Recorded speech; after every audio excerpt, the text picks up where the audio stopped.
निंदित मंगली पद्मं संसारी सागरिणी जिगति सिद्धंतो उताई मानि मविनं मेदिनीश्वरस्य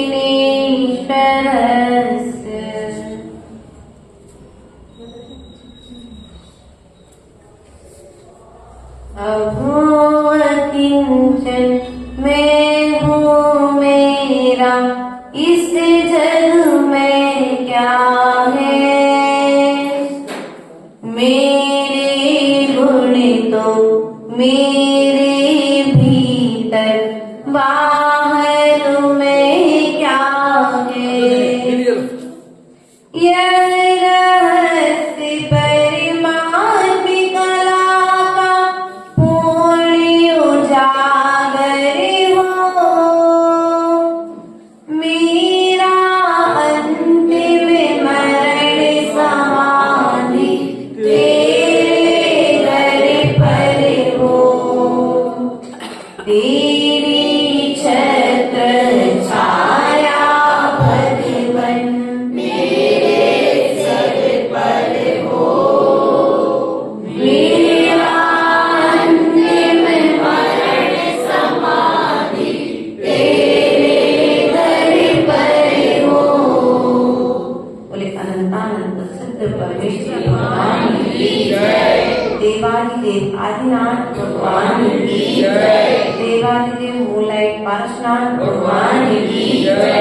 शासन नायक भगवान महावीर स्वामी की जय। आचार्य भगवान त्रिपुंड कुंद स्वामी की जय। आचार्य भगवान विराट सागर जी विशुद्ध सागर जी विभव सागर जी महाराज की जय। अहिंसामय विश्व धर्म की जय। परम पुष्पारिका सिद्धवती माता जी की जय। नमस्कारिका संघ की वल्लभी माता की जय।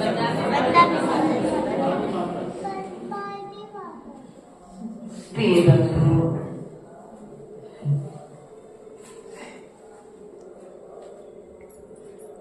व्यक्ति की नकारात्मक ऊर्जा और व्यक्ति की सकारात्मक ऊर्जा व्यक्ति को सफलता और असफलता प्रदान करती है। यदि कोई व्यक्ति यह विचार कर ले कि मैं जंग जीत जाऊंगा, वह जीत जाता है। क्यों? क्योंकि उसने भीतर में सकारात्मक ऊर्जा अर्थात पॉजिटिव सोच करके रखा है। और कुछ बच्चे ऐसे होते हैं जो पेपर देने के पहले ही क्या विचार करते हैं, मैं पास होगा या नहीं, ऐसा विचार नहीं करना। मैं पास होऊंगा, क्या विचार करना है, मैं पास होऊंगा। मैं फर्स्ट डिवीजन आऊंगा, तैयारी अपन को कौन सी डिवीजन की करना है? फर्स्ट। अब फिर उसके पश्चात में तुम्हारे पुरुषार्थ के बल पर, तुम्हारे भाग के बल पर कार्य की सिद्धि होगी, लेकिन विचार क्या करना है? मैं तो पास। कभी नकारात्मक विचारों को अपने भीतर में प्रवेश ना देना ही स्वयं को सफल करना है, वरना व्यक्ति चाहे गृहस्थ जीवन में हो, चाहे एक विद्यार्थी अवस्था में हो, कुछ माता पिता, कुछ बड़े जन बच्चों के भीतर में, कुछ, सब लोग नहीं, कुछ लोग ऐसी ऊर्जा का संचार करते हैं कि तू तो ऐसा कर ही नहीं सकता। नकारात्मक विचार तुम उसके बच्चे के भीतर पहले, अरे तू इतने सालों से पेपर दे रहा है, तुम अब क्या पास होएगा, ऐसा कह देते ना? नहीं, कोई बात नहीं, एक लड़ाई हारी है, अभी पूरी जिंदगी नहीं हारी। यदि भीतर का उत्साह, भीतर की पॉजिटिव ऊर्जा, सकारात्मक विचार यदि बच्चे के भीतर में है, तो वह हारती हुई बाजी भी जीत। देखो, विचार करना है। एक बार एक स्कूल में एक टीचर ने बच्चों से कहा, बेटा आज का सवाल बहुत कठिन है। क्या कहा? बहुत कठिन है, आप इस कठिन सवाल को हल नहीं कर पाएंगे, लेकिन फिर भी मैं आपको यह सवाल हल करने के लिए दूंगी। टीचर ने सवाल लिखा बोर्ड पर। बच्चों ने 30 बच्चों में से 3 बच्चे उस सवाल को हल कर पाए, 27 बच्चे उस सवाल को हल नहीं कर पाए। उसी सवाल को टीचर ने दूसरे कक्ष के बच्चों को जाकर के दिया और कहा, बेटा आज का सवाल बहुत सरल है, आप सभी उस सवाल को हल कर सकते हैं। सवाल वही है, लेकिन माइंड पहले से ही आपने उसके भीतर में नकारात्मक विचार भर दिया है कि आप इस कार्य को नहीं कर पाएंगे, तो व्यक्ति पहले से मर, और पहले से ही उस टीचर ने दूसरे कक्ष के बच्चों के लिए पहले से कह दे आप इस सवाल को हल कर लेंगे, तो दूसरे कक्ष में जब जाकर उस टीचर ने वो सवाल लिखा तो 29 बच्चों ने उस सवाल को हल कर लिया। अर्थात हम अपने विचारों से जंग जीत जाते हैं और हम अपने विचारों से जंग हार जाते हैं। इसलिए कभी भी हमें किसी भी समय में, चाहे घर में रहे या परिवार में रहे, चाहे समाज में रहे, हमें अपनी हिम्मत को बना करके रखना, कभी हताश और निराश नहीं होना है। यदि हताश और निराश हो गए तो हमने अपनी सफलता के द्वार अपने हाथ से बंद कर दिए, क्योंकि व्यक्ति ने पहले सोच लिया मैं ऐसा काम नहीं कर सकता, अब नहीं कर सकता हूं, तो करते हुए भी कार्य में सफल नहीं होता। सूरज उगता है, सुबह सूरज उगा, सबने देखा। ऐसे ही ठंड का महीना चल रहा था। जबलपुर नगर की घटना है। आचार्य गुरुदेव विभव सागर जी महाराज और मुनि श्री क्षमा सागर जी महाराज का मिलन उस समय वहां पर हुआ। आचार्य गुरुदेव ने उस समय वहां पर एक कविता लिखी थी कि मैंने प्रातःकालीन बेला में उगते हुए सूरज को देखा। क्या? मैंने सुबह प्रातःकालीन बेला में उगते हुए सूरज को देखा। मैंने उस सूरज से पूछा, इतनी ठंड में इतनी जल्दी कैसे? हताश और निराश होने की जरूरत नहीं है, ध्यान देना इस कविता पर। इतनी सुबह इतनी ठंडी में इतनी जल्दी कैसे? सूरज ने कहा, मैं जग को जगाने आया। क्या कहा? मैं जग को जगाने आया हूं। गुरुदेव ने कहा, तुम्हारे आने से जग को जगाने से क्या जग जाग जाएगा? तुम्हारे आने से जग को जगाने से क्या जग जाग जाएगा? सूरज ने कहा, आस तो यही है, विश्वास तो यही है, जो आज जागेंगे उन्हें आज जगाऊंगा, जो आज नहीं जागेंगे उन्हें एक रात पछताने छोड़ करके जाऊंगा। मैं आता रहूंगा, अपना पुरुषार्थ छोड़ूंगा। उसी प्रकार से माता पिता का दायित्व है बच्चों की दृष्टिपात करना, उनके भविष्य की चिंता करना। आज वे आपकी बात को नहीं मान रहे हैं, लेकिन विश्वास रखिए, एक ना एक दिन तुम्हारे कहे हुए वचनों का प्रभाव उन पर पड़ेगा। हमारे पास में आप सभी आए, इसलिए आए कि कुछ सीखने, लेकिन हम जो सिखा रहे हैं क्या वो सब आप सीख रहे हैं कि सुन रहे हैं? सुन रहे हैं। लेकिन हमें विश्वास है जो आज सुन रहे हैं वे कल सीख रहे हैं। इसलिए हम यहाँ पर रोज रोज आपके बीच में बोल रहे हैं। इसलिए प्रिय बंधु, अपनी सकारात्मक ऊर्जा को किसी भी परिस्थिति में कम मत होने दीजिए। नकारात्मक विचारों को स्थान मत दीजिए। व्यक्ति पैसा कमाता है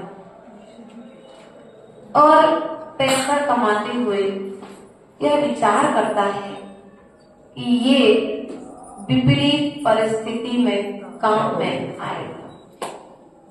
क्या?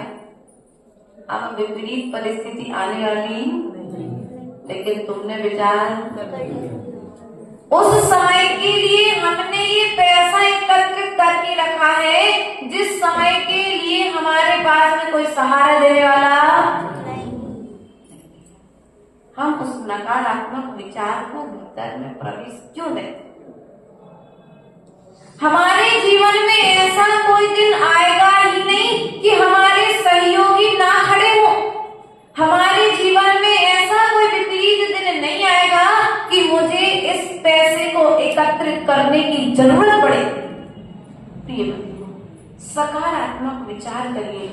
व्यक्ति प्रातःकालीन वेला में सुबह से उठता है, सबसे पहले मोबाइल खोलता है। मोबाइल पे जो टीवी खोलते हैं न्यूज चैनल लगाते हैं। कुछ लोग टीवी नहीं खोले, मोबाइल नहीं खोले तो पेपर पढ़ते हैं। पेपर, मोबाइल और टीवी। कुछ लोगों की चर्चा, सबकी चर्चा नहीं। वे कुछ लोग इन साधनों का प्रयोग करके क्या करते हैं? नकारात्मक ऊर्जा को प्रवेश करते हैं। अब प्रातःकालीन वेला में ही आपने जैसे ही न्यूज चैनल खोला और सबसे पहले न्यूज फलाने देश में आग, फलाने के घर में लड़ाई, फलाने की बेटी बेटा आदि आदि घटनाएं सामने में। अब क्या किया? अब आपने क्या किया? नकारात्मक विचारों को, जिस समय में आपको भगवान का नाम लेना चाहिए था, जिस समय में आपको जिनवाणी का स्वाध्याय सुनना चाहिए था, जिस समय में आपको अपनी किताबों का अध्ययन करना चाहिए था, उस समय में आप क्या कर रहे हैं? पॉजिटिव विचार करना चाहिए था, लेकिन आप उस समय दूसरे की घटना को सुन करके उसको अपने माइंड में स्थान दे करके स्वयं नकारात्मक बन रहे। अब वो नकारात्मक विचार तुम्हारे भीतर में दिन भर बदला। अब बच्चा गाड़ी भी चलाएगा, वो फलाने की गाड़ी का एक्सीडेंट हो गया था, कहीं मेरे बच्चे का एक्सीडेंट। अब नकारात्मक विचार बच्चे के भीतर में भर चुका है। अब नकारात्मक विचार जब बच्चे के भीतर में भर गया है तो कार्य तो करेगा लेकिन डरता रहेगा। उस कार्य में जितने अच्छे से वो सफलता प्राप्त कर सकता था उतने अच्छे से सफलता को प्राप्त नहीं कर पाएगा।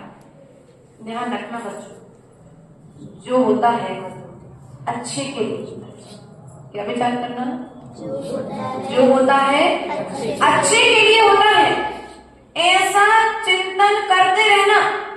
कभी हतोत्साहित मत होना, कभी हिम्मत मत हारना, कभी डरना मत। यदि आप सही हैं तो आपका भाग्य आज साथ नहीं दे रहा है, लेकिन पुरुषार्थ यदि सम्यक होगा तो वह भाग्य आगे आकर के तुम्हारा साथ निभाएगा। एक समय की बात है, एक नगर में एक राजा राज्य करता था। किसी कार्य करते मध्य राजा की अंगुली कट गई। क्या हो गया? कार्य को करते हुए राजा की अंगुली कट गई। राजा ने मंत्री से कहा, मंत्री आज हमारी अंगुली कट गई। मंत्री ने कहा, राजन जो होता है, क्या कह दिया, जो होता है अच्छे के लिए होता है। अच्छा, मेरी तो अंगुली कट गई और तुम कहते हो जो होता है अच्छे के लिए होता है। तो राजा ने क्रोध में आकर के मंत्री को जेल में डाल दिया। अब जैसे ही मंत्री को जेल में डाला तो उसके बाद में भी मंत्री ने कहा जो होता है, अब जेल में जा रहा है, उसके बाद में भी क्या सोच रहा है मंत्री, जो होता है अच्छे के लिए होता है। यदि तुम्हारे पेरेंट्स तुमको डांट रहे हैं तो तुम्हारे किसके लिए चाह रहे हैं, तुम्हारा भविष्य अच्छा बनाना चाह रहे हैं। अर्थात जो होता है क्या के लिए होता है। यदि माता पिता डांटेंगे नहीं, तुम्हारे टीचर तुम्हें डांटेंगे नहीं तो तुम सुधरोगे भी, होमवर्क टाइम पर करोगे। अगर मंदिर में आकर के बैठे हो तो कहीं ना कहीं माता पिता ने तुम्हारे लिए जगा करके भेजा है कि नहीं भेजा है। अब राजा जंगल गया शिकार के लिए, और जैसे ही जंगल गया शिकार के लिए तो उसे भीलों ने पकड़ लिया। भील जानते हैं, महावीर का जीव रहा है पुरुरवा भील की पर्याय में। और जैसे ही उसे भीलों ने घेर लिया तो उनके यहाँ पर कुछ यज्ञ चल रहा था और उस यज्ञ में नर की बलि दी जानी थी। तो भीलों ने राजा को पकड़ लिया और जैसे ही राजा को पकड़ा और उस देवी के सामने ले जाकर के राजा को खड़ा किया तो उसके पूर्व उसके सर्वांग का निरीक्षण किया गया। तो जो बलि देने वाला था उसने कहा कि इसकी बलि नहीं दी जा सकती। क्या बोला? इसकी बलि नहीं दी जा सकती। क्यों? क्योंकि इसकी उंगली अर्थात इनका खंडित शरीर है। इसलिए राजा वहां से छूट करके कहां पर आ गया, फिर राज्य में वापस आया। और जैसे ही राज्य में वापस आया उसने अपने मंत्री को कारागृह से निकाला। राजा ने कहा, मंत्री तुमने सच कहा था, जो होता है अच्छे के लिए होता है। यदि आज मेरी अंगुली नहीं कटी होती तो मैं आज मरण को प्राप्त हो जाता। अच्छा एक काम करो, मैंने तुम्हारे साथ जो दुर्व्यवहार किया है सो तुम हमें क्षमा कर दो। मंत्री ने कहा, राजन जो होता है अच्छे के लिए। क्यों? मैंने तुम्हारे लिए कारागृह में डाल दिया, तुम्हारी कोई गलती नहीं थी। तो मंत्री ने कहा, राजन आपने भी हमारे साथ अच्छा किया। यदि मैं आपके साथ जंगल जाता तो आपकी जगह मैं बलि मेरी चलाई जाती। अर्थात जो होता है अच्छे के लिए। आज हमें यही विचार करना है। हम थोड़ी सी नंबर कुछ कम बन गए तो बच्चे क्या हो जाते हैं, मुझे उस पढ़ाई, हम तो इतनी मेहनत करते हैं, दिन रात पढ़ाई करते हैं, लेकिन फिर भी हमें सफलता, तो पढ़ाई करना छोड़ दे? नहीं, पढ़ाई करना नहीं छोड़ना है, हमें अपने पुरुषार्थ को बढ़ाना है, हमें मेहनत करना प्रारंभ करना है। जितने घंटे आप मोबाइल चलाते हो उतने घंटे पढ़ाई करना प्रारंभ कर दो, आप भी फर्स्ट डिवीजन आना चालू हो जाएगी। आप कभी भी हताश निराश फेल नहीं होगे। लेकिन हम क्या करते हैं, मोबाइल में, बोलो तो कितने घंटे मोबाइल चलाते हो बच्चों? 6 घंटे। हाँ, आपके पापा लोग बता रहे, इसलिए चलाते कि नहीं चलाते? बेटा मोबाइल चला करके आप किसी दूसरे को धोखा नहीं दे रहे, आप अपने आप को ठग रहे हैं, आप अपने समय को बर्बाद कर रहे हैं, आप अपने ज्ञान को मोबाइल चला करके खत्म कर रहे हैं, आंखों को कमजोर कर रहे हैं। आपकी आंखें कमजोर, थोड़े समय बाद चश्मा लग जाएगा। क्यों? क्योंकि अधिक समय तक, बोलो तो, मोबाइल में क्या देख रहे? कार्टून। क्या देख रहे हो? तो आपकी जिंदगी भी कैसे बन रही? कार्टून की बन रही कि नहीं बन रही? कार्टून की तरह है। इसलिए ध्यान रखो बच्चों, आपसे हमारा एक कहना है कि देखो हमारे देश के भविष्य आप होगी नहीं? बेटा सुनो ध्यान से, देश के भविष्य कौन हो? आप। हमारे धर्म की ध्वजा को आगे ले जाने वाले आप हो। महावीर के संदेशों तक आज हमारे दादाजी यहाँ विराजमान है। 70 साल के हो गए, कोई 60 साल के हो गए, अब इनके पास समय 40 साल है, किसी के पास में 30 साल है, किसी के पास में कुछ और भी कम समय बचा है। आयु लगभग 120 और 100 वर्ष है। तो अभी इनकी आयु कम है, लेकिन तुम्हारी आयु बहुत सारी है। कोई 10 साल का है, कोई 9 साल का है, कोई 8 साल का है, कोई 12 साल का है, कोई 15 साल का है। अगर आप 10 साल के हैं तो अभी 90 साल आपको जिन शासन को आगे बढ़ाना है। क्या करना है? महावीर के सूत्रों को जन जन तक आपको पहुंचाना है। भरत चक्रवर्ती ने, भद्रबाहु स्वामी ने एक स्वप्न देखा था। बेटा वो कौन सा स्वप्न था मालूम है?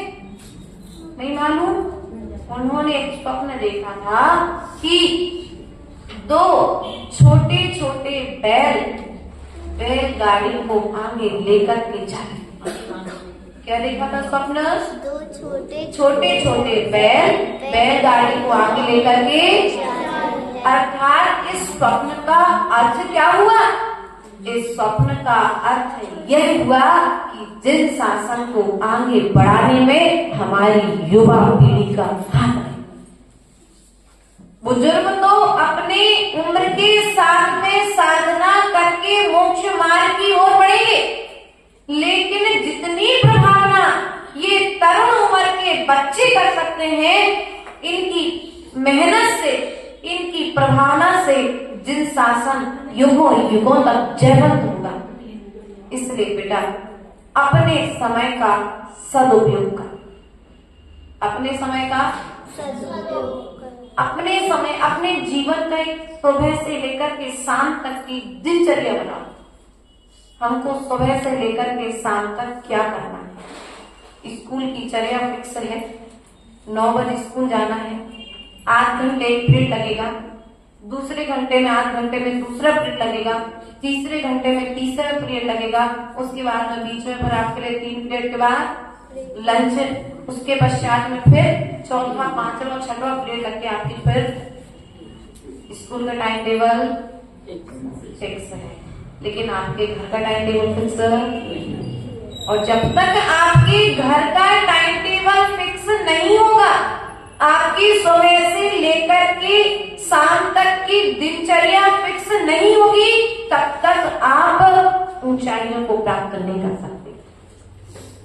आज चाचा नेहरू जी का नाम अपन जानते हैं, आज एपीजे अब्दुल कलाम का नाम हम जानते हैं, हम बहुत सारे राजनेताओं के नाम जानते हैं। आचार्य भगवंत अपने जैन धर्म में आचार्य भगवंत विद्यासागर जी का नाम जानते हैं, आचार्य भगवंत विराट सागर जी का नाम जानते हैं, आचार्य भगवंत विशुद्ध सागर जी का नाम जानते हैं, आचार्य भगवंत विभव सागर जी का नाम जानते हैं। पता है आज ही इतने ऊंचे पदों पर है, किस कारण से? अरे विचार किया? वे भी तुम्हारे जैसे किसी विद्यालय के पहले विद्यार्थी थे। भैया, विद्यार्थी अवस्था में व्यक्ति जो विकास करता है, वह विकास उसके जीवन को उन्नति प्रदान करके ऊंचे स्थानों पर ले जाता है। और जो विद्यालय में रहकर के उन्होंने अपने जीवन का, अपनी दिनचर्या का जो टाइम टेबल बना करके रखा है, वह टाइम टेबल आज उन्हें ऊंचे पदों पर लेकर के गया। ऐसा नहीं कभी भी पढ़ लेंगे, कभी भी भोजन कर लेंगे, कभी भी खेलने चले जाएंगे, नहीं, कभी भी सो करके उठ जाएंगे। उठने का टाइम फिक्स होना चाहिए।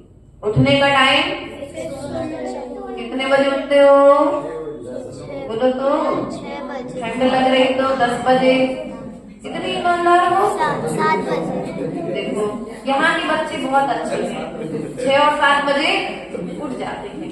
अब भले उनकी मम्मी जानती है क्या ईमानदारी है। ध्यान रखना बच्चों, अगर तुम्हें कुछ पाना है, छोटी छोटी बच्चे पर कह रही थी, माता जी हमको अभी में ज्ञान नहीं है, मोक्ष मार्ग क्या है, चर्या क्या है, लेकिन फिर भी हमें बड़े होकर के माता जी, यदि बेटा आपको माता जी बनना है तो आज पहले अपना टाइम टेबल बना लीजिए। सोने का टाइम फिक्स, उठने का टाइम फिक्स, भोजन का टाइम फिक्स।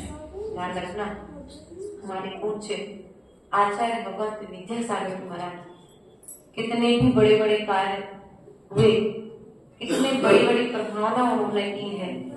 प्रतिभा स्थली जैसे उन्होंने स्कूल विद्यालयों का की स्थापना कराई, इतने बड़े बड़े तीर्थ क्षेत्रों का जीर्णोद्धार कराया, लेकिन भोजन का टाइम फिक्स। कभी 9:30 के बाद भोजन को 9, 9:30, अधिक से अधिक 9:45 पर वाहचर्य को। बोलो तो ऐसा क्यों? क्योंकि टाइम से वो भोजन करेंगे, फिर आगे जाकर वो भोजन पच करके आगे जाकर उनकी बुद्धि का विकास। लेकिन आपका क्या है, माँ कह रही बेटा भोजन कर लो, अभी माँ थोड़ा सा मोबाइल तो चला लो, थोड़ा सा खेल तो। एक टाइम फिक्स करो, अपने जीवन का एक रूटीन बनाओ। मुझे सुबह से लेकर के शाम तक कितने बजे से कितने बजे तक क्या कार्य है। और हम आपको एक चीज बता रहे हैं, स्कूल में टीचर दूसरे शिक्षक होते हैं। पहले शिक्षक माता पिता, पहले शिक्षक बोलो तो प्रथम शिक्षक माता पिता है, प्रथम शिक्षक दादा दादी है। आप देखना, ध्यान देना, जो चीज आप कह करके सिखाना चाहते हो इतनी जल्दी नहीं सीखेगा बच्चा, लेकिन जो आप करके दिखाओगे, एब्जॉर्ब करने की जो क्षमता है बच्चों की, कैचिंग पावर, वो देख करके जल्दी सीख जाएगी। एक छोटा सा बच्चा जो 8-9 महीने का है, अभी चलना चालू कर रहा है, अभी ठीक से अपने कदमों पर खड़ा भी नहीं हो पाता, लेकिन दादाजी उसे मंदिर लेकर के आते हैं और कहते हैं बेटा देखो ऐसे नमस्कार करो। 10 महीने का बच्चा भी दादा की दादी की तरह नमस्कार करना सीख जाता। अब उसके दिमाग में एक ही चीज है, जो दादा दादी कर रहे हैं वो मुझे करना है। इसलिए आचार्य भगवत विद्यासागर जी महाराज सदा कहते थे कहो मत करके दिखाओ। क्या कहा उन्होंने? कहो मत करके दिखाओ, क्योंकि तुम करके दिखाओगे तो लोग तुमसे प्रेरणा पाकर जल्दी सुधर जाएंगे। हम बच्चों से कहते बच्चे झूठ मत बोलना, बेटा चोरी मत करना, लेकिन हम स्वयं कहीं ना कहीं चोरी कर लेते हैं। बच्चा उस चीज को जल्दी। एक किसान अपने बच्चे से कहता है बेटा कभी चोरी मत करना, ठीक है, कभी चोरी नहीं करूंगा, मेरे दादा ने मुझे सिखाया चोरी नहीं करना है। लेकिन एक दिन वही किसान जब रास्ते में जाता है और रास्ते में जाते हुए दूसरे का खेत पड़ता है, तो दूसरे के खेत से अनाज तोड़ने बिना पूछे चोरी कर। बच्चा कहता है दादा दादा रुको, आप दूसरे के खेत का अनाज बिना पूछे ले रहे हैं, अर्थात चोरी कर रहे हैं, आपको पाप लगेगा। अब आपने बच्चे को कहा था, अब वो छोटा सा बच्चा आपको आप मात्र कहकर सिखाना चाहते हैं और हमारे पूज्य पुरुषों ने जीकर सिखाया। इसलिए जो आप कराना चाहते हैं बच्चों से वो कार्य आप स्वयं प्रारंभ करिए। जिस घर में पुरुष वर्ग अभिषेक करता है, पूजा करने के लिए धोती दुपट्टा पहन करके मंदिर में आता है, उस घर के बच्चों को कहना नहीं पड़ेगा। वे बच्चे स्वतः ही बड़े होकर के अपने आप पापा जी जाते हैं, दादाजी जाते हैं, तो हमें भी अभी उस बच्चे के लिए जिन मंदिर की महिमा नहीं मालूम, जिनेंद्र भगवान की महिमा नहीं मालूम, नमोकार मंत्र ठीक से नहीं आता है, लेकिन माँ जाप करती है, सो उंगलियों पर करने क्यों? तुम्हारा आचरण उसे धर्म करने की प्रेरणा देगा। इसलिए पहले हम बड़ों को संभलना पड़ेगा, फिर कहीं जाकर के हम इन बच्चों को संभाल सकते हैं। हमारा उठने का टाइम, पापा जी लोग मोबाइल कितने बजे तक चलाते हैं? 2 बजे तक। नहीं देखो, हंसने की बात नहीं है, भगवान के सामने बैठी है, आप 2 बजे तक मोबाइल चलाओगे, 2 बजे तक आप जागोगे, तो उठो, 2 बजे तक सोओगे, तो जागोगे कितने बजे? भैया क्या नाम भैया का हमारे? पंकज भैया, ईमानदार भैया, है ना? देखो भले सोने में मिला के दे दे, बस भगवान के सामने तो ईमानदार है, क्योंकि ये एक ऐसा स्थान है कि बाहर में किया हुआ पाप तो यहाँ आके धुल जाएगा, लेकिन यदि हम यही पाप करेंगे तो फिर कहाँ जाकर के धुलेंगे? सोने के व्यापारी हैं, इसलिए ध्यान रखना है हमारे लिए। यदि आप 2 बजे सोओगे तो जागोगे कितने बजे? जो यदि तुम 10 बजे 12 बजे सोओगे मोबाइल चला करके, तो जागोगे कितने बजे? दिन भर यदि तुम मोबाइल चलाओगे, स्कूल से आए 2 घंटे मोबाइल चला लिया, चलाते ना? 1 घंटे मोबाइल चलाया नहीं। एक मोबाइल आपके लिए एक व्यवस्था दी गई थी अध्ययन करने के लिए, लेकिन हमने क्या किया उसे मिसयूज, अर्थात उसका दुरुपयोग हमें प्रयोग के लिए दी गई थी। हमें योग्य इंसान बनने के लिए व्यवस्थाएं दी गई थी सरकार की ओर से। मोबाइल है, लैपटॉप है, टीवी है, तुम्हारे मस्तिष्क को विकसित करने के लिए प्रेरणाप्रद कहानियां दिखाई गई थी, लेकिन हमने उनका क्या किया? हमने पॉजिटिव तो ग्रहण नहीं किया, लेकिन नकारात्मक बातों को ग्रहण करके माताओं टीवी सीरियल देखते हो, बड़े उत्साह के साथ देखते हो। माता जी कह रही अनुपमा चलता आजकल। अब हमको तो नहीं पता ये क्या है, लेकिन एक सीरियल बड़े जोर शोर से चल रहा है। माता क्या करती है, उसमें एक स्त्री की कहानी विशेष रूप से चल रही है।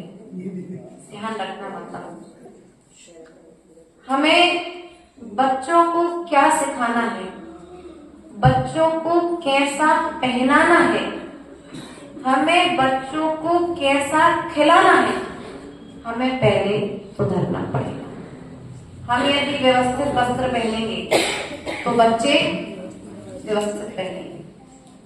हमको याद है जिस परिवार से रहे उस परिवार के बच्चों ने 15 साल पहले तक तो घर में थे, हमने जीन्स पहने उस घर की बच्चों को नहीं, उनमें मैं भी, हम लोगों ने कभी जीन्स 15 साल पहले जीन्स आ चुका था, लेगिंग आ चुकी थी, लेकिन पहनने को वही वस्त्र पहनना है जिन वस्त्रों से तुम्हारा शरीर ढका है। आज क्या है माताओं, बच्चे पता है हमारे पास मनीष में एक समस्या लेकर के आते हैं। जब हम बच्चों से कहते बेटा मैं जीन्स में वही वृद्धि नहीं कराती, मैं ये नेट वाले कपड़े पहन करके विधान में किसी को नहीं बैठने देती। पूजन विधान जब कराते हैं तो नेट वाले कपड़ों के लिए हम बिल्कुल जो आप लोग बांटते हैं ना कपड़े, ये जो 100 रुपए खरीददारी में स्पष्ट कह रहे थे नेट वाले कपड़े नहीं करते, क्योंकि एक छेद वाला कपड़ा क्या है अशुभ है, और तुम 1000 छेद वाला कपड़ा लेकर के आ रहे हो तो अमंगल का प्रतीक है ही। बच्चे कहते हैं माता जी हम ये छोटे कपड़े पहनना नहीं चाहते, लेकिन हमारी मम्मी हमको कोई ला करके देती है। हाँ, इसमें गलती कहीं ना कहीं कोई, कहीं बच्चे गलत हैं तो कहीं माता पिता भी जिम्मेदार हैं। आप इन्हें सुधारना चाहते हैं, इनके भविष्य को संभालना चाहते हैं, तो हम आपसे ऐसा कहेंगे कि आप इनके पहनावे पर और आप इनके खान पान पर ध्यान दीजिए, बच्चे का भविष्य संभल जाएगा। इनका भोजन मैगी मम्मी को बनाना नहीं पड़े, तो बाजार गई कुरकुरे का पैकेट ला करके हमें ज्यादा देर बच्चे के लिए खिलाना ना पड़े, बच्चे के पास ज्यादा बैठना ना पड़े, ज्यादा परेशान किया तो मोबाइल में स्टोरी निकाल करके।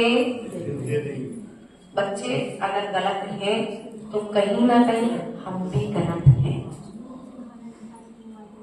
माता जी कह रही बच्चे भोजन नहीं करते तो मम्मी पापा मोबाइल। पहले के समय में क्या करते थे, मोबाइल तो मिलेगा नहीं। जो कठोर माता पिता हैं, तुम्हें इतना भोजन फिनिश करना पड़ेगा, पढ़ाई करनी पड़ेगी, उसके बाद में तुम्हें खेलने के लिए जाओ तो तुम खेलो, हम भी टेंशन खत्म। आज के माता पिता चाहते, आजादी चाहते हैं। ध्यान रखना, अगर तुम बच्चों को संस्कार नहीं दे पा रहे तो पैदा मत करो। हाँ सीधा कहते हैं, क्योंकि तुम बच्चे पैदा करोगे और संस्कार नहीं दोगे तो बच्चे त्रियंचों की तरह जीवन जिए। सच कह रहे, बच्चों का खाना, बच्चों का पहनावा, बच्चों का बोलना बिगड़ चुका है, क्योंकि हमारा भी बोलना सही नहीं। हमारा बोलचाल हमारे बड़ों के प्रति यदि अच्छा रहेगा तो हमारे बच्चे हमसे भी उसी सम्मान के साथ बोलेंगे, और यदि हमारी भाषा समिति हमारे बड़ों के प्रति बिगड़ गए तो हमारे बच्चे हमारे प्रति भी अपनी भाषा समिति बिगाड़ेंगे। इसलिए प्रयास और पुरुषार्थ करो, वही कार्य करो जो कार्य तुम अपने बच्चों से कराना चाहते हो। वही चीज देखो जिस चीज को देखने से बच्चों को प्रेरणा मिले। आज प्रतिभा स्थली है, डोगर गांव की प्रतिभा स्थली की बहन है। 2018 राजनांदगांव चातुर्मास चल रहा था हमारा छत्तीसगढ़ में, उस समय पधारी। मैंने बहुत सारे बच्चे भी साथ में लाए थे। मैंने दीदी लोगों से पूछा कि बच्चे इतने सारे आपके पास रहते हैं, आप संभालते हो, तो क्या भाई इनको टीवी देखने की इच्छा नहीं होती? कभी मोबाइल चलाने की इच्छा नहीं होती? बोले होती है माता जी। तो हम लोग टीवी भी दिखाते हैं, ऐसा नहीं है टीवी देखने नहीं देते, लेकिन वही चीज दिखाते हैं जिस चीज को देखने से इनका भविष्य बन सके। वो चीज नहीं दिखाते जिन चीजों को देखने से इनका भविष्य। इसलिए ध्यान रखना है, आप अपने बच्चों पर ध्यान दीजिए। अपने बच्चों के लिए हम तो जितना बता सकते, जितना समझा सकते उतना समझाएंगे, लेकिन आपको हमारा साथ देना पड़ेगा। हमारा साथ दिए बिना बच्चों का भविष्य नहीं बन सकता है। हम एक मंदिर में 1 घंटे 8 घंटे कौन घंटे तक समझा सकते हैं, लेकिन 23 घंटे आपका बच्चा आपके साथ है। 23 घंटे की जिम्मेदारी। सोने के पहले 1 घंटे पहले आप बच्चों का मोबाइल चेक करवा दीजिए। हम लोग को तो खैर संगम में आने के बाद में भी मोबाइल नहीं मिला, ब्रह्मचारी अवस्था में रहे, हफ्ते में 1 दिन बात करने मिलती थी। हफ्ते में 1 दिन बात करने मिलती थी, वो भी 5 मिनट 10 मिनट बहुत है।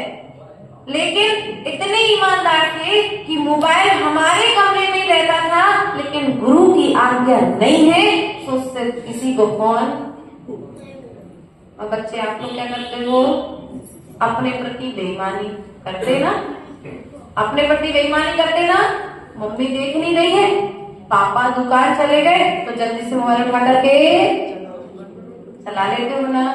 मम्मा सोच रही है कि बच्चे पढ़ाई कर रहे हैं, लेकिन आप लोग क्या करते हो उस समय?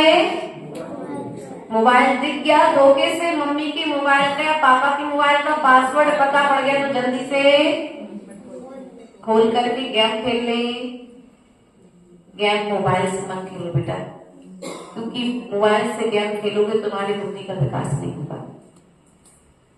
अभी कौन से पबजी और कौन कौन से चीज चले थे, बहुत सारे गेम चलते थे, बच्चे दिन भर उसमें, हमारी आंखें मोबाइल से खराब हो जाएंगी। आप गेम खेलो ना, कबड्डी खेलते थे, टीटी खेलते थे, चंदाटू खेलते थे, खो खो खेलते थे, बैडमिंटन खेलते थे, रेस लगाते थे बच्चे, तो शरीर से मेहनत होती थी, और शरीर से मेहनत होती थी तो बुद्धि का विकास होता था। अब शरीर एक तरफ पड़ा हुआ है और बच्चे दोनों हाथ बिल्कुल दिमाग को उधर लगा करके बैठे हैं, तो बुद्धि का विकास। इसलिए माता, हमारा आपसे और हमारे बच्चों से एक ही चीज कहना है कि तुम धर्म के लिए कुछ करना चाहते हो कि नहीं चाहते? बच्चों, आप धर्म के लिए कुछ करना चाहते हो कि नहीं चाहते? कैसे करोगे? ईमानदार बन करके कि बेईमान बन करके? बोलो तो। ईमानदार। ईमानदार किसके प्रति? अपने प्रति कि माता पिता के? आप अपने प्रति ईमानदार हो जाओ। आप अपने भविष्य के विषय में स्वयं चिंतन करने लग जाओ। ये विचार करो कि जो तुम्हें तुम्हारी गलती बता रहा है वह तुम्हारे भविष्य को संभालना चाहता है। आज बच्चे कहते हैं मम्मी पापा बहुत रोक टोक करते, मैं नहीं रह सकता मम्मी पापा के साथ। ध्यान रखना बच्चों, जिसने तुम्हें 9 माह गर्भ में पाला है वो माँ क्या कभी तुम्हारा अहित चाहेगी? युवा टीम तुम्हारी खड़ी हुई है, और एक ऐसी उम्र पर खड़े हो आप लोग कि इस उम्र में आप चाहो तो माता पिता की सीख जाओ, और ना चाहो तो जिस मार्ग पर हो उस मार्ग से उनका साथ छोड़ करके जा सकते। ध्यान रखना है, जिस माँ ने तुम्हें 9 माह गर्भ में पाला, पिता ने अपने सपने छोड़ करके तुम्हें तुम्हारे सपनों को पूरा करने के लिए अपना पूरा जीवन लगा दिया।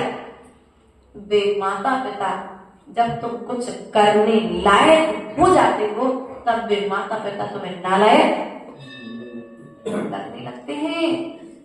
अरे कितना चिड़चिड़ करते हो, कितना बताते हो, कौन सा उपकार किया, ऐसा कहते हैं जन्म दे करके। माता पिता से मनीष भैया आपने कौन सा उपकार किया जो हमको जन्म दे दिया? अगर माता पिता तुम्हें जन्म ना देते तो तुम इस लायक ना बनते कि आज नाले में भगवान के सामर्थ्य धोती दुपट्टा पहन करके आज उनके संस्कारों का प्रतिफल है ध्यान रखना, जब पिता को बुखार होता था तो पता पड़ जाए कि बच्चे को भी बुखार आ गया है, माँ को पता पड़ जाए कि बच्चे को बुखार आ गया है, तो माता पिता अपना बुखार भूल करके बच्चे के संभाल में लग जाते हैं। आज स्थिति है, आज माता पिता की स्थिति तो वही है, लेकिन बच्चों के चिंतन अपने माता के पिता के प्रति बदल गए।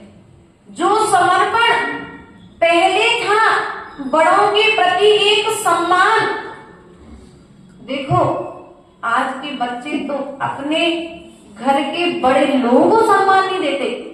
हमने देखा है बचपन में जब गांव जाया करते थे परिवार के साथ में, यदि गांव का ही कोई बुजुर्ग सामने से निकल गया तो बहुओं के सिर ढक जाते थे। आज स्थिति क्या है, घर में बैठे रहो चाहे बाजू में बैठे रहो, गांव के हो चाहे घर के, हम तो स्वतंत्र रहेंगे। हमारी मानसिकता, हमारी संस्कृति, सभ्यता पर आप चोट कर रहे हैं। जब संस्कृति को आप बिगाड़ रहे हैं, भारत माता का फोटो देखा, जिस भारत देश में आप रह रहे हैं उस भारत माता का पहनावा क्या है? हम सुनो तो ध्यान रखना, सूट के अलावा, सूट तक तो फिर भी ठीक है, मर्यादाएं हैं, कुछ चुन्नी है तो, लेकिन उसके अलावा आप समझदार, सारा पर्याप्त, मर्यादित रहिए। जितने आप मर्यादित रहेंगे उतने अधिक आप विकास को प्राप्त करेंगे। क्या कहा बेटा? जितना अधिक अपने माता पिता को सम्मान दोगे, अपने स्कूल के टीचर को सम्मान दोगे, उतना ज्यादा आप विकास करोगे। आज बच्ची रोटी बनाती है, ऐसा विचार करती मैं भी भोजन, माँ क्या सोचती है, अभी नहीं, अभी तो बेटी क्यों दादी माँ कितनी छोटी उम्र में रोटी बनाना सीख लिया? हाँ, कितनी उम्र में? 6वीं 7वीं उम्र में, लगभग इनकी उम्र रही होगी 12-13 लगभग, है ना? उस 12-13 साल की उम्र में इनके माता पिता ने इनके लिए रोटी बनाना अर्थात चौके के समस्त कार्य करना।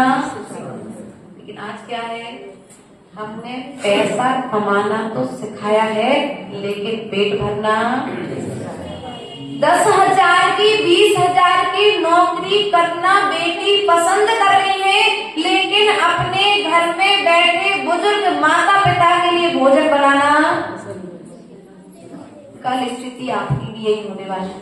क्योंकि आज आपकी बेटी किसी दूसरे के घर पर है तो बेटे के निमित्त से अभी 2 नहीं तो 1 तो बहू, पहले 4 होते थे, अब तो 1 क्या 2, 1 भी आएगी तो वो भी तुम्हें दर्पण दिखा देगी। इसलिए हमारा आपसे एक ही निवेदन है, बच्चों को संस्कारित रखने के लिए स्वयं संस्कारित होइए। बच्चों को पैसा कमाने के साथ साथ में स्वावलंबी बनाइए। आ जाओ, बच्चों को स्वावलंबी बनाइए, शिक्षित करिए। शिक्षा देना बुरा नहीं है भैया, दादाजी, शिक्षा देना बुरा नहीं है, लेकिन संस्कार रहित शिक्षा जहर हाथ में दिए गए जहर के समान। हाँ, संस्कार रहित शिक्षा समझ में आई? एक शब्द छूटा भटक गए थे ना तत्काल, इसलिए उपयोग इससे रखना। संस्कार रहित शिक्षा यदि दी जाएगी तो वह बच्चे के लिए जहर के समान कार्य करेगी, अर्थात अवनति में कारण बनेगी। इसलिए शिक्षा दो, पढ़ाओ, पैसा कमाना सिखाओ, बुरी बात नहीं है, लेकिन साथ में बड़ों का सम्मान, बड़ों की मर्यादाएं, करना सिखाओगे तो वह शिक्षा तुम्हारे लिए 2 गुना फल देकर के जाएगी। लेकिन हमारा ध्यान किताबों का कीड़ा तो हमने बच्चों को बना करके रखा है, लेकिन रोटी बनाना, बेटा तू पढ़ाई कर, मैं तुम्हारे लिए भोजन बना करके। पहले के समय में रोटी भी बनानी पड़ती थी, पढ़ाई भी करनी पड़ती थी, घर में झाड़ू पोछा भी करना पड़ता था, बर्तन भी मांजने पड़ते थे। आज तो स्थिति है कि बटन चटकाओ, पानी घर पे ऊपर। पहले तो कुएं पर पानी भरने भी, आज गाड़ी में बैठो, तत्काल ऑटो में बैठो, कॉलेज पहुंच गए। पहले साइकिल चला कर स्कूल कॉलेज जाना पड़ता था, कई बार पैदल भी जाना पड़ता था। आज साधन आपके विकास के लिए लाए गए हैं, ना कि आपको प्रमादी बनाने के लिए। साधन आ गए, हम प्रमादी बन गए। पैसा आ गया, काम वाली आएगी, वो काम करेगी, सुबह के वक्त शाम तक। और पहले नियम कह रहता था शाम तक काम वाली आए चाहे नहीं आए, तुम बर्तन मांगो, लेकिन दूसरे टाइम 1 रात तक बर्तन, जूठे बर्तन घर में। हम इतने आलसी हो गए कि हमें अपने स्वयं के जूठे बर्तन मांजने में शर्म, अपने स्वयं के कपड़े धोने में शर्म। अब जब तुम स्वयं नहीं कर रहे हो तो ये बच्चे कब करेंगे काम? इनको शिक्षा भी दो और संस्कार भी दो, अपनी संस्कृति की सुरक्षा करना है। बेटी कहती है जब ससुराल में जाती है, मैं पैसा तो कमा के दूंगी, लेकिन रोटी बना करके। तो 2 साल बाद तलाक हो रहे। आज क्यों? क्योंकि बच्चियां घर का काम करना नहीं चाह रहे। पति भी कमा रहा है, पत्नी भी कमा रही है, दोनों को प्रेम से बोलने का समय नहीं है। क्योंकि सुबह से शाम तक 6 घंटे, 8 घंटे, 10 घंटे, और कई ऑफिसों में 12 घंटे जब बच्चा नौकरी करता है, और दोनों 12 घंटे के बाद आकर के जब मिलते हैं तो थके होते हैं, तो आराम से तुम भी सो जाओ। और यदि किसी ने किसी काम के लिए एक दूसरे से कह दिया तो सीधा पढ़ते थे, हम बहुत थके, अपना काम स्वयं। पहले के समय में पति को परमेश्वर माना जाता था, और आज तो तुम लोग जानते हो क्या मानते हो। हम ज्यादा कुछ नहीं कहते, लेकिन देखो जो सम्मान पूर्व में था वो सम्मान आपको आज देना पड़ेगा।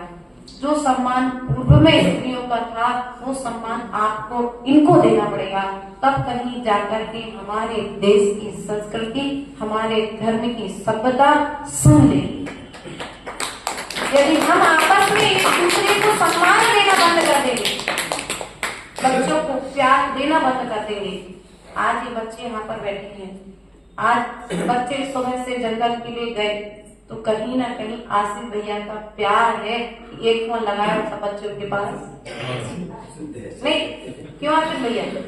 आपका एक दूसरे के प्रति इतना अच्छा मैनेजमेंट है कि एक फोन लगाने पर सब एकत्रित। वरना कई जगह पर फोन लगाओ, घर पर भी चले जाओ, फिर भी व्यक्ति आना पसंद। कहीं ना कहीं संस्कार अभी बचे हैं, तो हम चाहेंगे ये संस्कार आगे भी चलते रहे। तो रविवार का दिन आता है, माता पिता नियम ले ले कि हम बच्चों को पूजा करने लेकर के जाएंगे।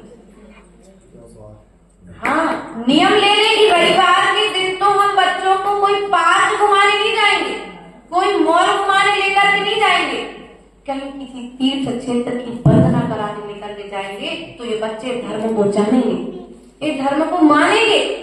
हमको तो याद है 2007 में जब हमने धर्म को जाना, समझा, हम भी मंदिर नहीं आते थे, हम भी मंदिर में भगवान को ज्यादा जाना आना पसंद नहीं करते थे। लेकिन जीवन को उन्नति की ओर ले जाने के लिए कोई ना कोई कारण बनता है। और हमारे नगर में आचार्य भगवती विद्यासागर जी के शिष्य पूर्ण सागर जी का चातुर्मास हुआ 2007 में, और अब नहीं है ना, पहले थे। तो उन्होंने हम बच्चों के लिए लगभग 50 बच्चों की टीम उन्होंने एकत्रित की। 50 बच्चे रोज, जिनको रोज टाइम था वो रोज, लेकिन जो बच्चे बड़े थे, कॉलेज आदि में थे, स्कूल वाले नहीं थे, वे बच्चे रोज पूजा करने जाते थे। और उस पूजा का परिणाम ये हुआ कि उस पूजा ने हमें इसमें पूजा। इसलिए हम आपसे कहना चाहेंगे, आप पढ़ाई कराओ 6 दिन, 1 दिन मात्र धर्म, 1 दिन मात्र बच्चों के साथ खेल, स्वयं खेलो ना, क्या दिक्कत है? पार्क जाओ, बेटा पर शाम को पार्क चलेंगे, लेकिन सुबह तो भगवान का, इन्हें अष्ट द्रव्य की पहचान आपको स्वयं करानी पड़ेगी। आप इन्हें बताओ कि ये अक्षत है, ये पुष्प है, ये नैवेद्य है, ये दीप है, ये धूप है, ये फल है। यदि आप स्वयं, बेटा तुम बैठो मैं द्रव्य लगा के लाता हूं, नहीं बेटा आज द्रव्य की थाली तुम लगाओ, है ना? आप स्वयं इनसे लगवाओगे। भगवान के सामने आज पूजन विनय पाठ तुम बोलोगे, आज भगवान के अभिषेक पाठ तुम बोलोगे। हमको महाराज जी ने ऐसे सिखाया था। माइक रहता था, 2 माइक रहते थे, एक भैया लोग की तरफ, एक हम बहनों की तरफ। एक माइक बहनों की तरफ रहता था तो एक दिन एक बहन का नंबर रहता था कि जो सबसे पहले आएगा वो माइक पर बोलेगा।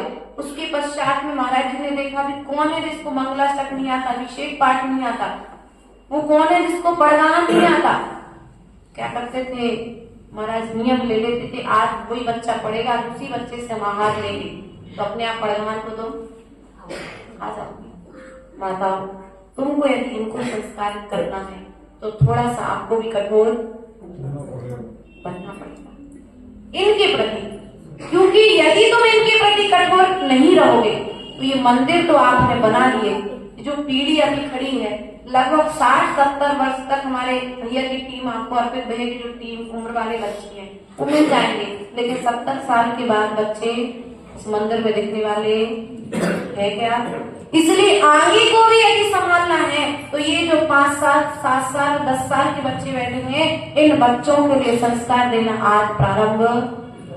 क्योंकि देखो छोटा पौधा है ना आसान है, यदि बट वृक्ष बन जाएगा तो फिर तुम कितना भी पानी डालो बदलने वाला, कितना भी तुम कहो संभलने वाला। इसलिए आज ने तुम जैसा चाहो वैसा मोड़ लो, तुम आज ने जैसी शिक्षा दोगे वे वैसे करने लग जाएंगे।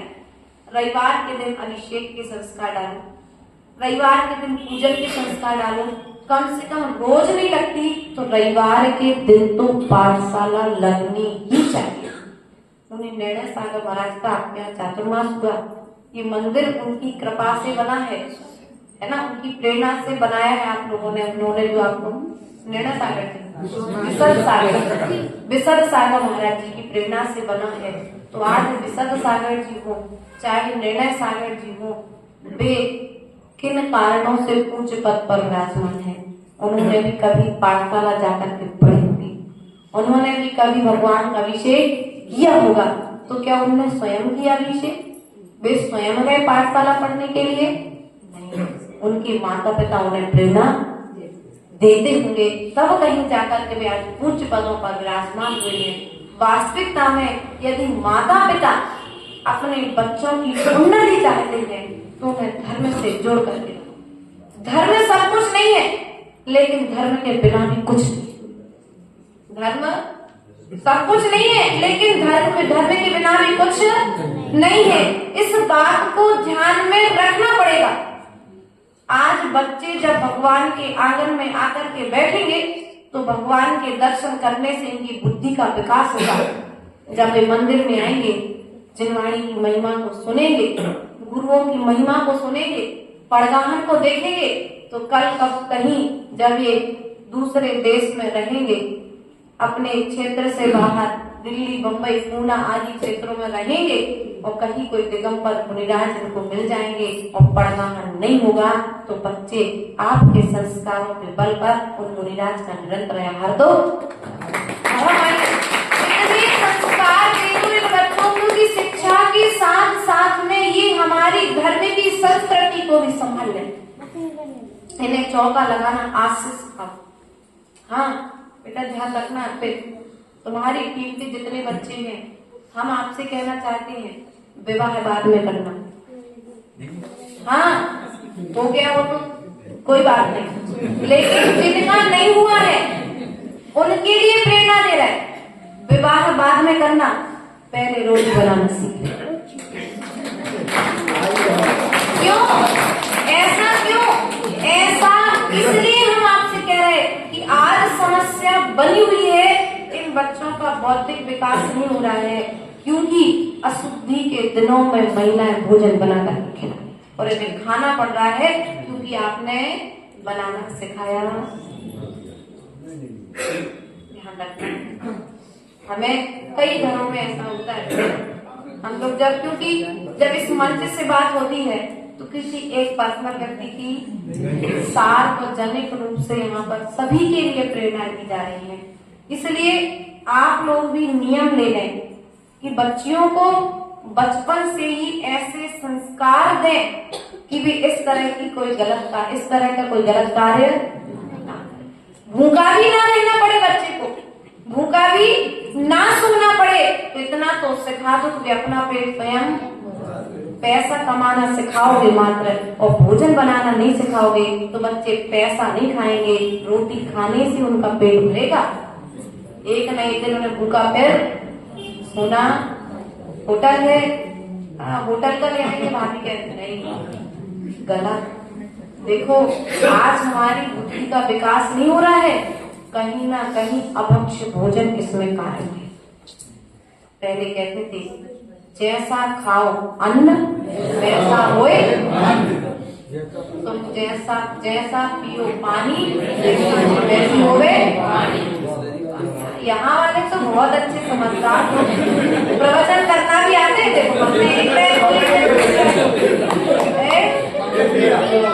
देखो माताओ, यदि तुम पानी नहीं छानोगे तो ये बच्चे पानी छानना सीखने वाले नहीं हैं। ध्यान रखना। हम लोग का कई बार ऐसे क्षेत्रों में प्रवास हुआ जहाँ पर लोग बाग पानी के छन्ने की पहचान नहीं है।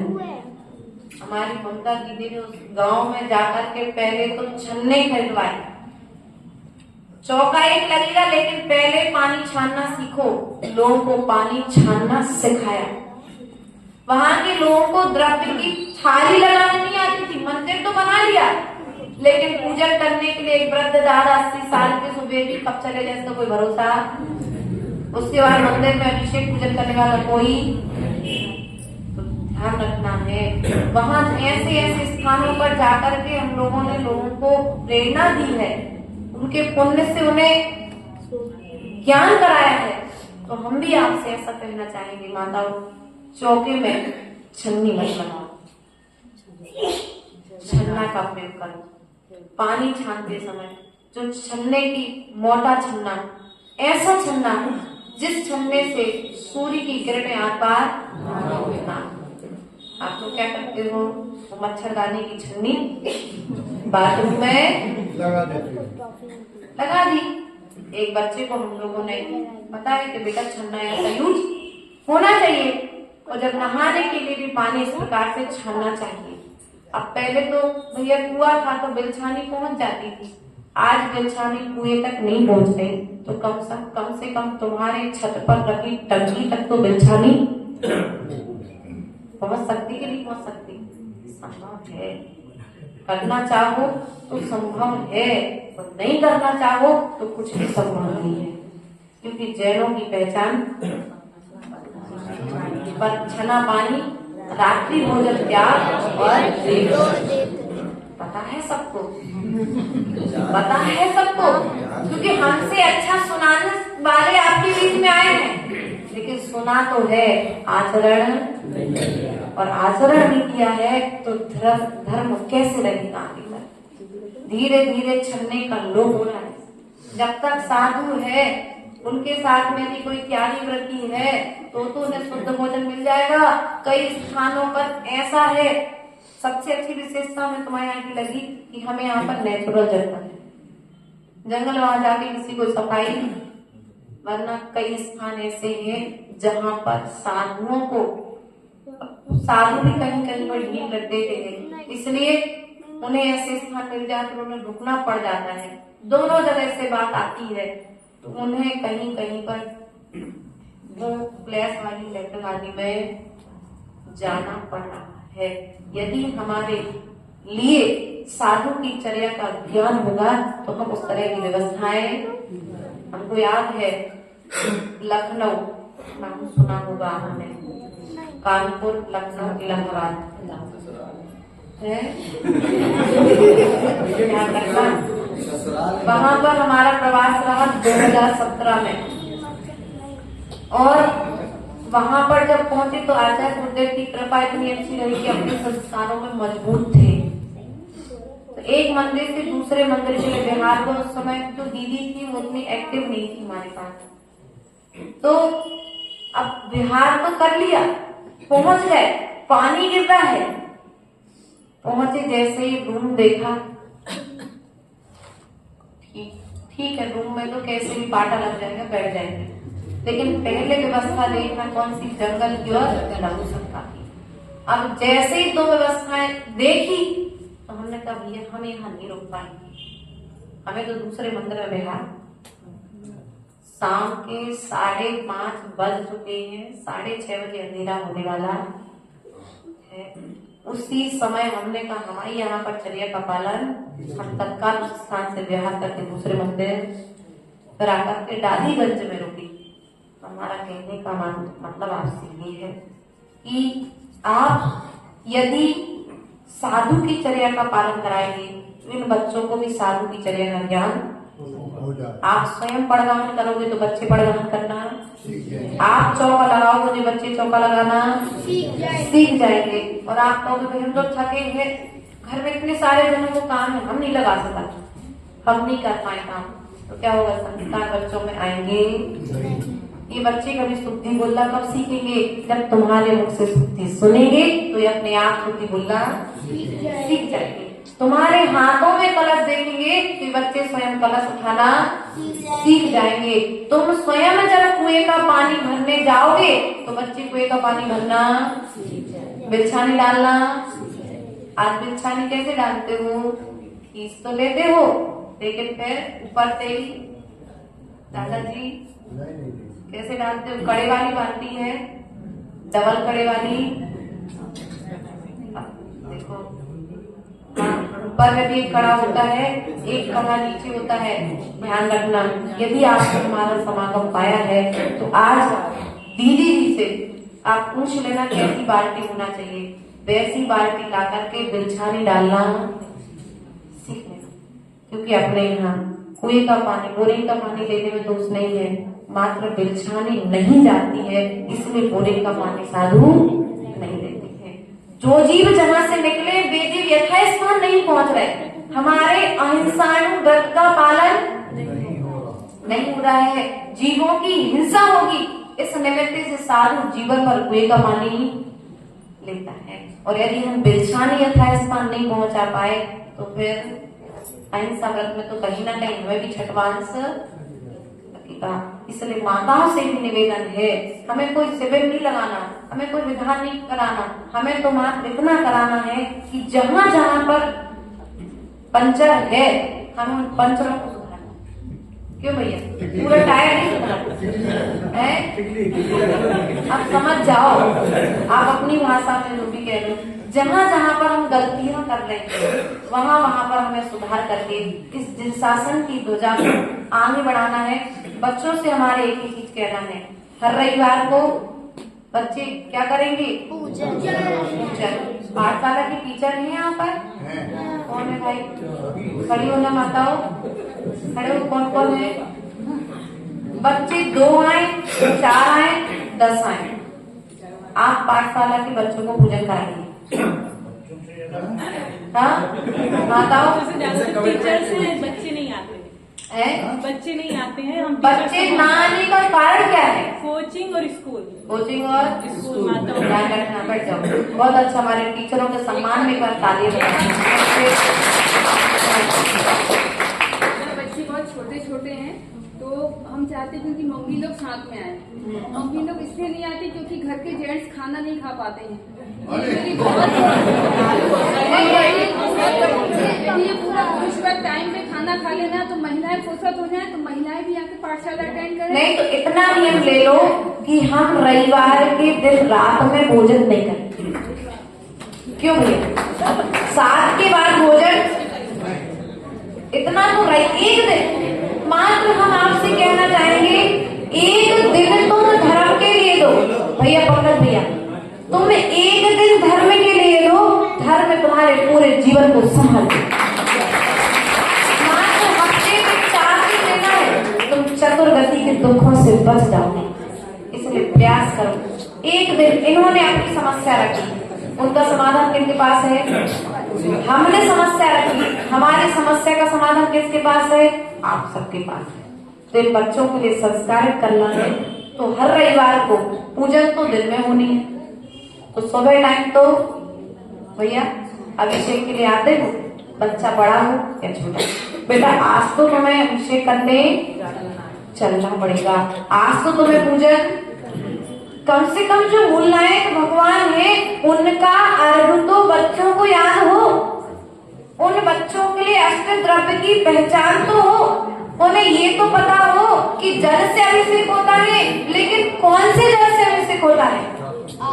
प्राशुद्ध जल से अभिषेक होता है। वो प्राशुद्ध जल कैसे आता है? उन्हें अगर ये ज्ञान रहेगा तो ये बच्चे आगे जाकर के इस मंदिर की पूजा वरना बर्तन चटकाएंगे, पानी भरेंगे और लाकर के कलश में भर करके अभिषेक करके फिर कोई दूसरा पुराना जो समझदार है वो बेटा ऐसा काम नहीं करते तो बच्चे फिर चिड़चिड़ाएंगे कि पहले तो सिखाया नहीं, ऊपर से हम करने सुबह करके टोकने लगे। सिखाना है तो इस उम्र में सिखाओ, जब बट हो जाए तब सिखाने मत जाओ, क्योंकि बट होने के बाद जब सिखाने जाओगे तो फिर तुम्हें भी चार सुननी पड़ेगी। इसलिए भविष्य में ना सुनना पड़े तो आज इन्हें सुना करके थोड़ा सा इनके प्रति कठोर हो जाओ। ये विचार करना हम इनके लिए कठोर नहीं हुए हैं, हम धर्म की रक्षा के लिए कठोर हुए। थोड़े से कठोर शब्द बच्चों को लगे, लेकिन फिर भी उन्हें प्यार से सिखाने का पुरुषार्थ करो। इन भावनाओं के साथ में बोले परम पूज्य आचार्य गुरुवर स्वामी विभव सागर जी महाराज जी की जय। जब जीवन का अंत हो मेरे सामने एक संत हो, जब जीवन का अंत हो मेरे सामने एक संत हो, महावीर का वह पंथ हो मेरे ओठों पर अरिहंत हो, महावीर का वह पंथ हो मेरे ओठों पर अरिहंत हो।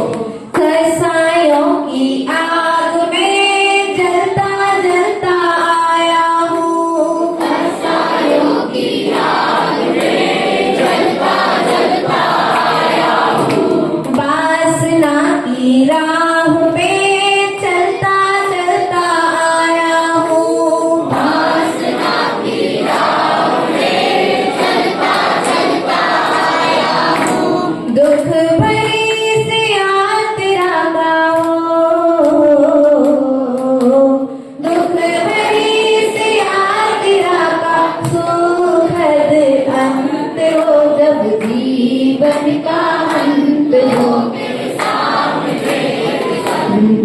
मेरे आँखों पर अरिहंत हो, महावीर का वह पंथ हो, जिनवाणी के ज्ञान से सूझे लोकालो, सोवाणी मस्तके नमो सदा देते हो दो, हे जिनवाणी भारती तो है जबो दिन रे, जो तेरो सरना देव बजो अरिहंत को गुरु शिवानी ग्रंथ, दया धर्म पालो सदा यही मोक्ष पापन, धर्म करत संसार सुख धर्म करत निर्वाण, धर्म पंथ साधे बिना नरदिरियंच समान। ओम ह्रीं अरं जिन्मुखोद्भव सरस्वती के पे प्रथमानि करणानि चरणानि द्रव्यानि विपुलम अर्घ्यं निर्मामि।